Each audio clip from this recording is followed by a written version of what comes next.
Sí se está refiriendo a lo que, para usar un vocablo de procedencia rusa, pero que tiene una base latina, que es el vocablo inteligencia, ¿no? La clase intelectual, la intelectualidad, la élite pensante, ¿no? Supongo que para la élite pensante, yo me incluyo, escuchar a un político o a escuchar a Mario Vargas Llosa hablar de política es algo insufrible, ¿no? 5 minutos o 10 ya es más que suficiente, ¿no? Pero para los miles de personas que votan por esos políticos, etcétera, parece que no es tan insufrible. Pero la gente, y no solo los jóvenes, tiene una profunda desconfianza, y no en el Perú, en el mundo, de los políticos y de aquellos que ejercen el poder. Pero pues ¿cómo votan por los políticos? Hemos visto acá recientemente, pues porque no se abstienen. Yo no voté, yo voté en blanco, porque sin ninguno de estos, pues no, con toda sinceridad. Entonces, y sin embargo tienen votaciones masivas. Sí. Y cuando uno piensa que no, y cuando uno los oye, dice, bueno, pues 10 minutos, ¿y qué cosa es? Sí. Bueno. Ahora, ¿por qué intelectuales que nos parecen interesantes, cuando pasan al terreno de la política, se vuelven tan inconsistentes y tan circenses como los políticos de siempre? Esa es la pregunta. Porque tengo la sospecha que se trata de dos territorios distintos. Completamente distintos. ¿No es cierto? Sí. En un territorio de lo que se trata es de sospechar y de observar con distancia la realidad. En el otro lo que se trata es de intervenir, de resolver. Además también tiene usted que vender, pues. Por ejemplo, el intelectual... convencer para intervenir. Claro, el intelectual, digamos, de casta, ¿no? El puro de sangre, no pura sangre, como dicen los bárbaros. El puro de sangre, pues no va a vender nada, ¿no? Pero ¿se imagina un intelectual en el poder? Bueno, ha habido. Pero ejerciendo... Sí, malo. De acuerdo, lo hacen mal. No, es que es otra cosa. Es otra cosa. Es una dimensión diferente. En el poder se juega ajedrez. El pensamiento tiene que ser instrumental, ¿no es cierto? Sí. En el mundo intelectual estamos hablando de otro orden de las cosas, donde el tiempo es relativo. O sea, no existe lo inmediato, sino más bien lo mediato. Es que, vea, y yo creo que ellos así oscuramente, ¿no?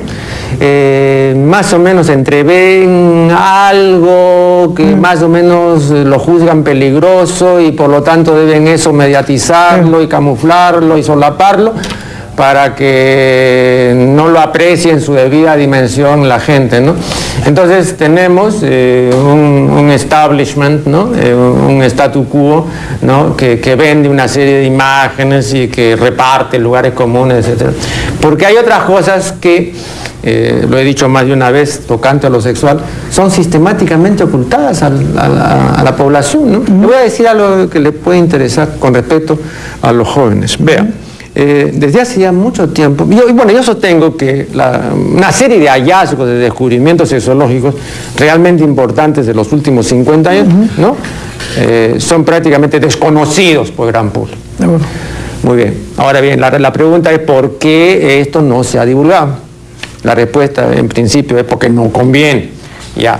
Pero hay un hallazgo que no es reciente, ya es antiguo, pero que no es conocido por la gente. Y el hallazgo es este. Se ha demostrado que la mayor capacidad sexual del ser humano es preadolescente. O sea, está en los early teens. Entonces el chico de 12 o 13 años tiene la mayor capacidad. O sea, el preadolescente es el que sexualmente puede más. El que hace más es el adolescente. Pero ya no tiene la capacidad del preadolescente. Y después de la adolescencia comienza una involución muy gradual del impulso sexual. O sea, a partir de los 19 años comienza el impulso, ¿no es cierto?, a involucionar. Bueno, y que nos hace más sofisticados, a contrapartida. Pero todas las cosas que son mensurables comienzan a decaer, todo. Y hay cosas así completamente mensurables, ¿no es cierto? De acuerdo. Claro. Bien. Entonces resulta que aquí nosotros postergamos para cuando tengamos 20 y tantos años, ¿no? El ejercicio oficial del sexo, etcétera, ¿no?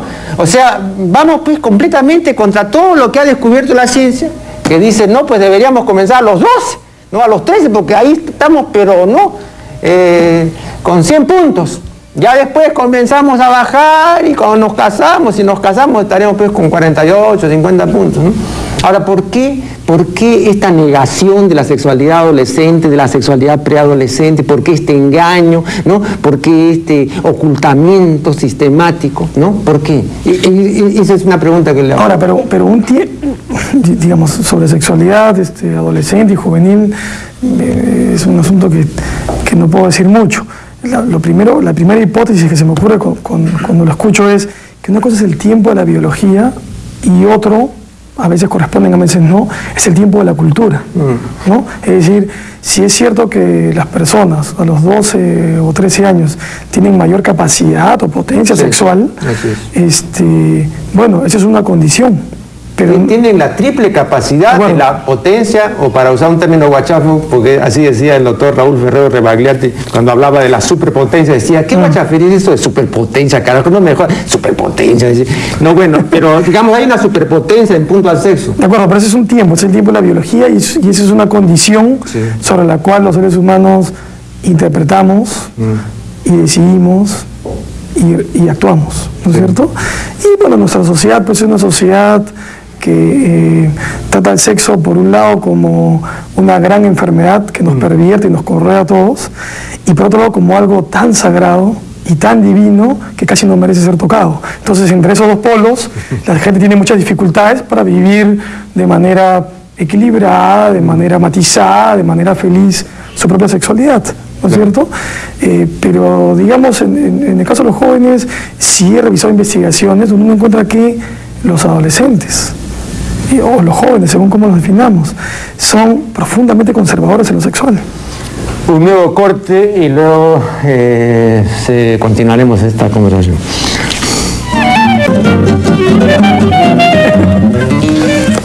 Variando de tema, a ver, hábleme por favor de la juventud como construcción social. Bueno, es lo que hablábamos hace unos minutos, ¿no? Cuando decíamos que la juventud, tal como la entendemos hoy, es una categoría histórica. Y cuando decimos histórica quiere decir que no existió siempre, ¿no? Y el sentido común define a la juventud como transición, y esa es una idea que se ha cimentado en el Perú y en el mundo desde mediados del siglo pasado para adelante. Y donde, por un lado, los jóvenes y los grupos de pares, los grupos de muchachos, en relación dialéctica con los medios de comunicación, han ido creando pues esta imagen, no solamente de transición, sino de una etapa en la vida donde la alegría, la espontaneidad, la libertad predominan, ¿no? Y como decíamos hace un momento, esta idea es una idea contrastante con lo que realmente viven los jóvenes en la sociedad, siendo permanentemente excluidos en el campo de la economía, en el campo social y en el campo político, ¿no?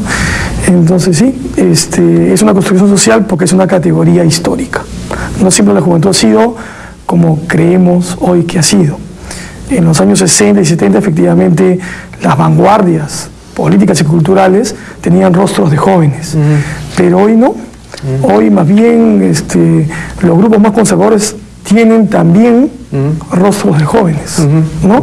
Y entonces apelar a que la juventud es rebelde por naturaleza es quedarse con una imagen que probablemente fue válida hace algunas décadas, pero que hoy no tiene ningún lugar. ¿Qué podemos decir de los jóvenes peruanos y de los jóvenes limeños en particular? Que en los últimos años salieron a las calles a protestar contra una dictadura, como finalmente hemos terminado llamándole al gobierno de Fujimori, ¿no? Y esta protesta era una protesta moral, era una protesta que digamos, manifestaba un malestar moral, pero que no tenía ningún discurso político detrás. Probablemente por eso es que una vez huida Fujimori y sus huestes, o sus cómplices como le llamemos, el protagonismo de los jóvenes desapareció, porque más bien los políticos de antes han retomado su lugar y hoy están ganando el protagonismo que se merecen en la escena política nacional.